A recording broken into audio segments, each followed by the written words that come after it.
qu'est-ce que c'est que ça? Il travaille avec une brouette et il a un tracteur. Permaculture, nom d'une pipe.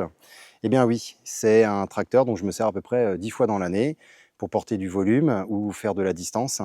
J'étais en train de vider la litière accumulée des chèvres et 2 fois sur 10, il est en panne. Et donc là, je suis en panne. Donc j'ai fini le travail à la brouette. Donc tous mes outils mécaniques ont un double en manuel et je peux vous assurer que vu mon niveau en mécanique, mes outils manuels servent très souvent. Et c'est ce qui m'a donné l'idée du sujet d'aujourd'hui, puisque en permaculture, on a un certain nombre d'idées reçues qui persistent, qui restent dans le temps et qui peuvent induire en erreur des débuts de projet. Et en tout cas, ce dont je vais vous parler n'a pas du tout résisté à mon expérience. Et donc, on va faire un petit peu 3-4 sujets de façon très simple, sans vraiment poser de débat, mais en expliquant un petit peu quel a été mon parcours sur chacun des aspects. On commence par le premier. L'une des premières idées reçues, s'agissant de projets montés sur une réflexion basée sur la permaculture, c'est une année d'observation. L'année d'observation vous permettrait de comprendre comment le vent fonctionne, comment l'eau fonctionne, comment le soleil pivote, et que sais-je encore. Mais en tout cas, ce que je peux vous dire, c'est que pendant cette année d'observation, pour vous, pour votre projet, il ne se passera strictement rien. D'ailleurs, vous ne viendrez même pas observer, puisqu'il va falloir venir observer de nombreuses heures en hiver, quand il fait trop froid, en automne, quand il pleut de trop, et puis en été, quand il fait trop chaud. Et là, vous aurez peut-être un circuit, et puis vous allez venir des heures, regarder, vous ne savez même pas où porter le regard. Or, quand vous travaillez, vous commencez à porter votre regard sur quelque chose. Alors, ce qui peut être intéressant, c'est de ne pas apporter de modifications structurelles lourdes. Alors, je ne sais pas, ça peut être couper des arbres. Si vous avez des doutes, ne coupez pas d'arbres. Ne faites pas de terrassement, si vous avez des doutes. Commencez peut-être aussi très rapidement à imaginer votre projet pour planter les premiers arbres, puisque un arbre, ça met 3 à 5 ans, généralement plus proche de 5 que de 3, à faire ses premiers fruits. Donc, plantez très rapidement vos arbres la première année. Si maintenant vous voulez déjà envisager une culture, faites-le, puisque ça sera très facile à enlever. Les adventices reviendront très rapidement reprendre leur terrain, celui qui était le leur, et puis ça s'arrête là. Et donc vous pouvez comme ça vous décaler, modifier les choses, et c'est comme ça que moi j'ai recommencé 3 fois. Et on ne voit même plus la trace de ma première intervention, qui était simplement enlever des adventices par-ci ou par-là. Voilà. Et c'est dès la première année, quelque part, que vous allez, en travaillant, commencer à comprendre le plus finement possible les choses. Et puis, les idées viendront au fur et à mesure, et on a le droit de faire des erreurs, on a le droit de se tromper, on a le droit de corriger. C'est très très important, ça fait partie, tout simplement, de l'expérience que vous allez construire. On passe à l'idée reçue suivante.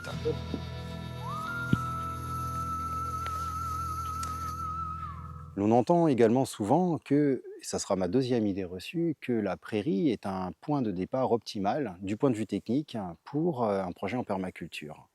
Je crois que l'argument ne se situe pas du tout ici, mais qui se situe plutôt qu'il n'y a pas d'autres terres disponibles pour pouvoir démarrer son projet. Je vais vous dire pourquoi. Le microbiote d'une prairie n'est pas le microbiote de zones cultivées. Je n'ai pas assez de matière organique. Le sol est relativement pauvre en NPK. Le microbiote également ne fait pas les connexions avec les racines. Le microbiote ne permet pas de digérer ma matière carbonée. Et le microbiote ne permet pas donc à une activité du sol suffisante pour que le sol soit souple, ce qui donne en fait des phénomènes de compaction et puis de nanification des plants tout simplement. On a des trucs tout chétifs et il me faut au bas mot une saison au forcing pour commencer à avoir à la seconde saison des améliorations. Et je ne sais pas encore combien de temps il me faudra pour y arriver. Partir d'une zone cultivée, finalement, c'est peut-être pas si inintéressant que ça. Vous avez également déjà peut-être vous-même essayé en mettant de la paille, 30 cm d'épaisseur de paille, vous venez planter vos cucurbitacées et puis il ne se passe rien. Eh bien voilà, c'est exactement ce phénomène de blocage que je décris et que vous avez peut-être déjà tous rencontré. Par contre, dans votre potager, même de celui du voisin, qui est, entre guillemets, labouré chaque année, etc., tout pousse très bien. Le microbiote est installé au moins lui est installé, digère les matières organiques, et puis probablement que les apports restent, et puis qu'il y a du potassium qui doit se retrouver sous forme de cendre qui a été jeté de temps en temps en sortant de la cheminée, et l'équilibre s'est fait bon an mal an de cette façon-là. C'est ça le principe qu'il faut absolument réussir à comprendre, à respecter et à entretenir. La troisième idée reçue en permaculture, et qui n'a malheureusement, je suis vraiment désolé de le dire, dans mon cas n'a pas fonctionné, c'est le design en permaculture. Alors le design en permaculture, le permadesign est une façon d'organiser, d'approcher votre projet du global jusqu'au détail, et conceptuellement c'est une approche qui est très très intéressante. Mais d'un point de vue pratique, il ne résiste pas à l'épreuve de la réalité. Vous avez un designer qui est supérieur en toute chose, qui s'appelle le PLU, le plan local d'urbanisme. C'est lui qui va autoriser ou non l'implantation de bâtiments, par exemple, au centre de votre parcelle, pour éviter d'avoir à courir d'une extrémité à l'autre de votre parcelle pour chercher vos outils. Eh bien, moi, on me l'a refusé, tout simplement. Donc j'ai une grange qui est sous-dimensionnée, entre 12 ou 16 mètres carrés, je n'ai même pas osé mesurer la surface, qui se trouve tout au fond de ma parcelle. Quand j'ai oublié un outil, je fais tout le chemin et je reviens dans l'autre sens. Ça fait un peu de musculation.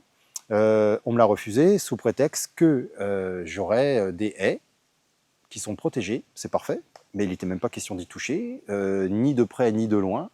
Et donc l'administration, quand la première fois, lorsque vous faites une demande, ne répond pas, c'est pour vous dire oui, mais quand vous faites un recours, lorsqu'elle ne répond pas, c'est pour vous dire non. Alors bon, c'est l'administration à la française, mais j'aurais peut-être dû commencer par là, pour éviter de me prendre la tête intellectuellement des heures durant, à quasiment fantasmer quelque chose pour récupérer l'eau sur les toitures, emmener dans une mare, et puis qui m'aurait servi éventuellement à y mettre des oies, des canards, et puis à repartir en irrigation puisque c'était chargé d'éléments intéressants. Voilà. Et donc finalement, j'ai rien de tout ça. Et c'est pas plus mal, parce que ça aurait fait un sacré travail de mise en place. Oh, ma quatrième idée reçue est ici. La grelinette, un véritable instrument de torture que je ne recommande à personne. S'agissant de mon sol, qui est très argileux, dès la première pluie, la trace, le sillon que j'ai fait de décompaction ont disparu intégralement. Donc j'ai bien travaillé les biceps, bien travaillé les pectoraux, bien travaillé l'arrière du dos, les dorsaux, les fessiers, mais je préfère passer un coup de faux, ça fait travailler à peu près les mêmes muscles, et puis au moins j'ai une action qui est beaucoup plus durable dans le temps. Désolé pour les grelinettes au fil. Ah, PLU, je te maudis.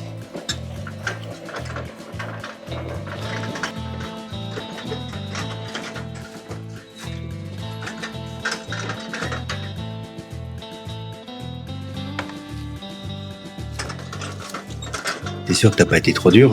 Parce que j'en ai d'autres, des comme ça. Le sol sous la ronce, c'est pas terrible.